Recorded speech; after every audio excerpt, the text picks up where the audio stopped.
Mari kita mulai pada pembacaan yang pertama yang diawali oleh Saudari Berliana. Silakan Berliana untuk memulai menjelaskan tentang ilmu bayan. Pengertian ilmu bayan secara bahasa, bayan artinya terbuka atau jelas. Secara istilah yaitu ilmu untuk mengetahui, menyusun suatu pengertian dengan redaksi yang berbeda dalam menjelaskan tujuan yang akan disampaikan. Ilmu bayan ini membahas suatu uraian dengan redaksi yang berbeda-beda dalam menjelaskan tujuan yang akan disampaikan. Atau ilmu bayan adalah suatu disiplin ilmu yang mempelajari cara mengungkapkan bahasa dengan susunan kalimat yang beragam, di mana yang sebagian lebih jelas menunjukkan maknanya atau lebih berkesan dari yang lain. Jadi ilmu bayan adalah usul mengungkapkan suatu maksud dengan redaksi yang berbeda-beda. Ilmu bayan juga berkaitan dengan keindahan berbahasa yang pengungkapannya menggunakan kata-kata indah dan mampu meninggalkan kesan yang mendalam di hati pendengar atau pembaca.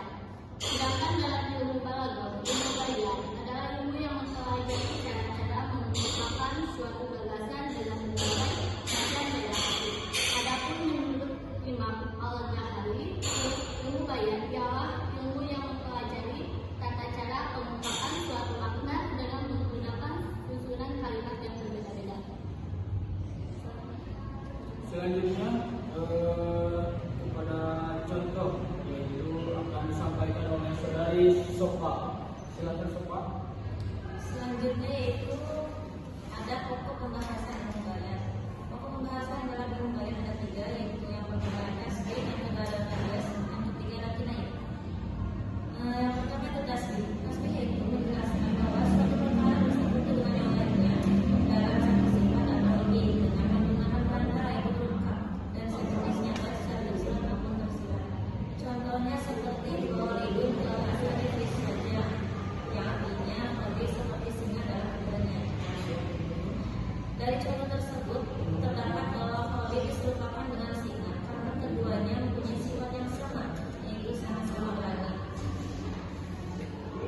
Selanjutnya terdapat 4 rukun tasbih. Yang pertama ada musyabbah, yaitu sesuatu yang diserupakan. Yang kedua ada musyabbih, yaitu sesuatu yang diserupakan dengan. Yang ketiga ada tasbih, yaitu alat atau perantara tasbih. Dan yang keempat ada wajah syabbah, yaitu sifat yang menjadi lepas kesamaan. Sudah ya, dilanjut itu pada yang contoh kedua yaitu istiarah. Istiarah menggunakan kata dengan makna kiasan bukan makna literalnya. Contoh kalau hajarun, hatinya adalah batu. Di sini masih digunakan sebagai metafora untuk menggambarkan seseorang yang keras hati atau tidak mudah tersentuh oleh perasaan. Lanjut kepada contoh yang ketiga yang akan dijelaskan oleh Biki Taufik. Yang ketiga ada majaz mursal atau metafora umum. Majaz mursal adalah penggunaan kata yang dipinjam dari suatu hal yang memiliki hubungan dengan hal lain tanpa menggunakan kata penghubung eksplisit. Contohnya, ja'atir itu bahamu siaro, berarti angin datang dan menggerakkan mobil. Dalam kalimat ini, angin tidak dimaksudkan secara harfiah, tetapi mengandung makna bahwa angin menyebabkan mobil bergerak atau terdorong. Ilmu bayan dalam bahasa Arab sangat berperan dalam memperindah dan memperjelas ungkapan, memberikan kedalaman makna dan kekuatan ekspresi dalam komunikasi. Terakhir kepada Saudari Setri untuk menjelaskan isi-isinya. Jadi, isi dan tujuan ilmu bayan.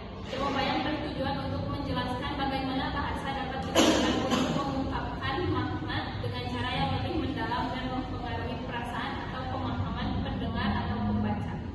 Ilmu ini memberi penekanan pada ekspresi bahasa yang lebih ekspresif, indah, dan jelas, sehingga pesan yang disampaikan lebih kuat dan menyentuh.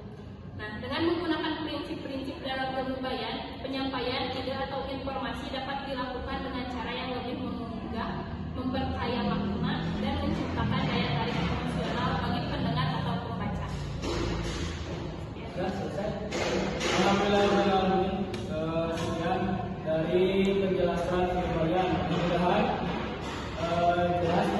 dan tidak ada salah.